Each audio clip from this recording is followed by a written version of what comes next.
Antonelli's Austrian pace was so fast, the paddock started asking the question Mercedes did not want to hear. Was this still talent, or was there something hidden inside the car?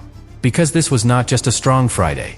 Antonelli topped both practice sessions at the Red Bull Ring. Then came the number that made everything feel suspicious. George Russell, in the other Mercedes, was over 6/10 slower in second practice, on one of the shortest laps of the season. That should not happen without an explanation. And when a championship leader, already 41 points clear, suddenly makes his own teammate look lost in the same machinery, rivals do not just watch. They investigate. Ferrari, Red Bull, and McLaren know what this means. If Antonelli is simply that good, Mercedes may have found the next Formula One superstar. But if his pace comes from a technical window nobody else understands, then the entire championship could already be slipping away. And here is the most dangerous part. There is no confirmed official FIA complaint yet. But the conditions for one are already sitting in plain sight. A dominant Mercedes. A strange teammate gap. A suspiciously perfect Friday. And a car that might not just be faster than the rest. It might be operating in a way the rest of the grid still cannot decode. The first thing to understand is that Austria did not create the suspicion around Antonelli. Austria exposed it. Because by the time Mercedes arrived at the Red Bull Ring, the paddock had already been watching this car for months. Not casually. Not with normal curiosity. With the kind of attention that only appears when one team starts making the rest of Formula One feel behind before the weekend has even begun. Antonelli was not arriving as a hopeful rookie. He was arriving as the championship leader. 41 points clear. Already with victories in China, Japan, Miami, Canada, and Monaco. Already carrying the momentum of a driver who had gone from future promise to immediate title threat faster than almost anyone expected. And that matters, because when a driver like that suddenly dominates practice again, rivals do not treat it as a surprise anymore. They treat it as a pattern. A pattern is dangerous. One fast lap can be dismissed. One strong session can be fuel load. One perfect Friday can be engine mode, tire timing, track evolution, or a setup that just happened to land in the window. But when the same driver keeps appearing at the top, again and again, the explanation has to become bigger. That is exactly what made Austria feel different. Antonelli topped first practice. Then he topped second practice. And in second practice, he did not just beat the rivals. He created the kind of gap that makes the entire paddock stop pretending everything is normal. Oscar Piastri was more than 2/10 behind. Lando Norris was more than 3/10 behind. But the number that mattered most was not McLaren. It was George Russell. Because Russell was in the other Mercedes. The same team. The same machinery on paper. The same car concept. And yet, on one of the shortest laps of the season, Russell was more than 6/10 away from Antonelli. That is the number that turns speed into suspicion. Because 6/10 at the Red Bull Ring is not the same as 6/10 on a long, twisting lap with endless corners. Austria is short, sharp, compressed. Every mistake is exposed.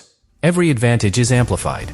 There are fewer places to build a gap, which means when a gap appears, the paddock wants to know exactly where it came from. And that is where the story begins to tighten.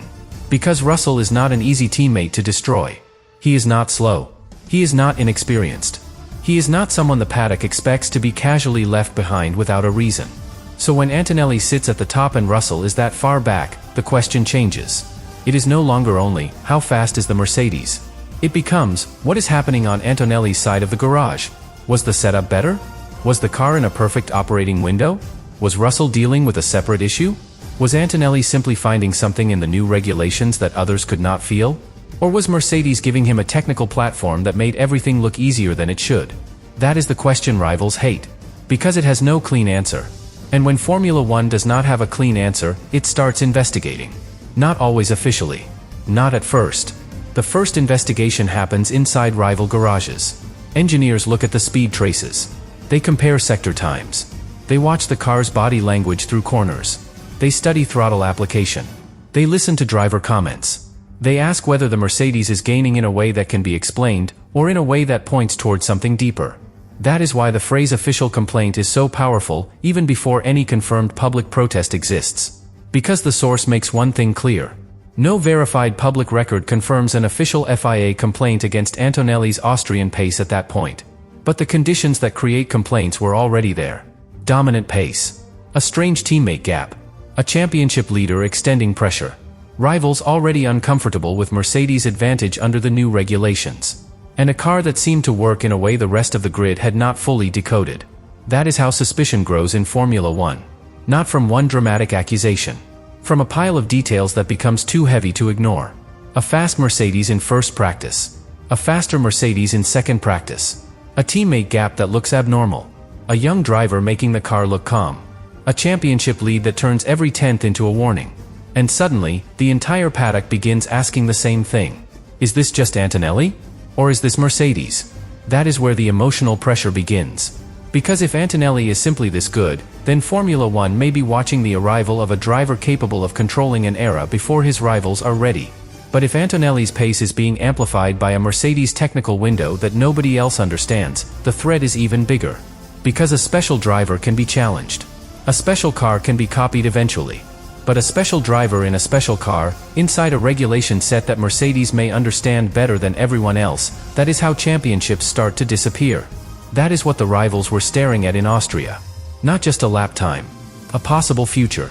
And the future looked silver. The new regulations made this fear even stronger. The cars were no longer just about old-style power and downforce. The power units now leaned heavily on electrical deployment. Active aerodynamics changed how cars behaved on the straights. Efficiency mattered in a new way. Energy had to be managed with precision. The car had to be fast, but also intelligent. And Mercedes looked like it had connected those pieces earlier than the rest. That is why Antonelli's pace could not be judged like a normal practice result. In an older season, rivals might have looked at the timesheet and said, maybe Mercedes turned the engine up. But now, the question is more complicated. Was the gain coming from power? From electrical deployment? From reduced drag? From how the car switches between efficiency and grip? From how stable the rear stays when the driver begins to attack? From tire temperature? From a setup window only Antonelli managed to unlock? Or from all of it together? That is the frightening possibility. Because one advantage can be targeted. A complete system is much harder to break. Imagine trying to beat someone in a race, but they are not just wearing better shoes. They are running on smoother ground, with better balance, better breathing, and more confidence in every step. You can point to the shoes. But the shoes may not be the whole answer. That is what rivals may be facing with Antonelli's Mercedes. They can question one speed trace. They can question one mode. They can question one setup choice. But what if the real advantage is the way everything connects? That is why the Russell gap matters so much. Because a teammate is the closest measuring stick in Formula One. Different teams can run different cars, different philosophies, different weaknesses, different plans. But teammates remove some of that uncertainty. They are inside the same operation. They are working with the same basic machinery. They are surrounded by the same engineering culture. So when one teammate is that far ahead, especially on a short lap, the paddock starts looking for hidden variables. Maybe Russell had an issue. Maybe his confidence was not there. Maybe his car was not behaving correctly. The source even notes that Russell mentioned his throttle pedal felt weird compared to the previous week. That detail matters because it gives one possible explanation for part of the gap. But it does not erase the intrigue. It adds to it. Because now the Mercedes garage itself becomes part of the mystery. One car at the top. One car far behind. One driver completely in rhythm. One driver not feeling the same connection. That is not a boring Friday. That is a puzzle. And in Formula One, puzzles become political very quickly. Because every rival team wants to know whether Antonelli's advantage is repeatable. If it is not repeatable, then Austria is only a warning. If it is repeatable, then it becomes a problem. A serious one. Because Antonelli already has the points gap. He already has the momentum. He already has the confidence of a driver who has been winning. If Austria proves that Mercedes still has another level, rivals are no longer simply chasing a championship leader. They are chasing a championship leader who may still be getting stronger. That is why the suspicion around his pace matters more than the complaint headline itself. A confirmed official complaint would be dramatic. But the deeper story is why the paddock would even be ready for one.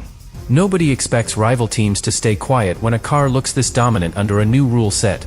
Nobody expects Ferrari to calmly accept a Mercedes advantage after Hamilton had already been surprised by what looked like extra power earlier in the season. Nobody expects Red Bull to ignore a rival package that may be controlling both speed and efficiency. Nobody expects McLaren to sit back while Piastri and Norris are pushed behind a driver who seems to find time everywhere. The championship situation makes silence impossible. Because Antonelli's lead is not theoretical. It is real.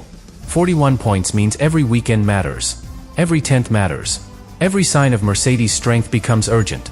If rivals wait too long, the title fight may move beyond reach before anyone fully understands what happened. That is what creates pressure on the FIA. Not necessarily because an official complaint has already been confirmed, but because the sport has reached the stage where questions are becoming unavoidable. And the FIA exists in the middle of that tension. It has to let teams innovate. It has to allow clever engineering. It cannot punish a driver just for being fast. But it also has to protect the belief that the competition is being fought inside the same rules. That belief is fragile. When one team dominates too much, rivals start testing it. They ask for clarifications. They request checks. They apply pressure. They look for anything that turns mystery into something official. That is how Formula One works. The fastest car is always the most watched car. And in Austria, Antonelli's Mercedes became impossible to stop watching. Not only because it was quickest, because it raised the wrong kind of questions. A normal fast lap makes people admire. This kind of fast lap makes people investigate. And that is the difference. Antonelli did not just put Mercedes on top of the timesheets. He made the rest of the grid wonder whether they were looking at a driver performing at an extraordinary level, or a car operating in a hidden window that the others had not yet found. Maybe the answer is both. That is the most uncomfortable possibility of all. Because if it is only the driver, rivals can hope pressure eventually reaches him. If it is only the car, rivals can hope development eventually catches it. But if Antonelli and Mercedes have matched each other perfectly, then the problem becomes much harder. The driver trusts the car. The car rewards the driver. The confidence grows. The lap time follows. The championship lead becomes heavier. And every rival starts feeling time disappear. That is why Austria mattered. It was not just Friday practice. It was the moment suspicion became credible, even without a confirmed official complaint. Because the numbers were too sharp. The teammate gap was too strange. The championship context was too serious. And Mercedes' understanding of the new regulations looked too complete. So when people ask whether rivals filed an official complaint, the careful answer is that no verified public record confirms that yet. But the more important answer is this. The paddock had already reached the emotional stage that comes before a complaint. The stage where rivals stop calling it impressive and start calling it suspicious. That is the first real turning point of the story. Because once a car becomes suspicious, every lap after that is judged differently. If Antonelli is fast in qualifying, the questions grow. If he controls the race, the pressure grows.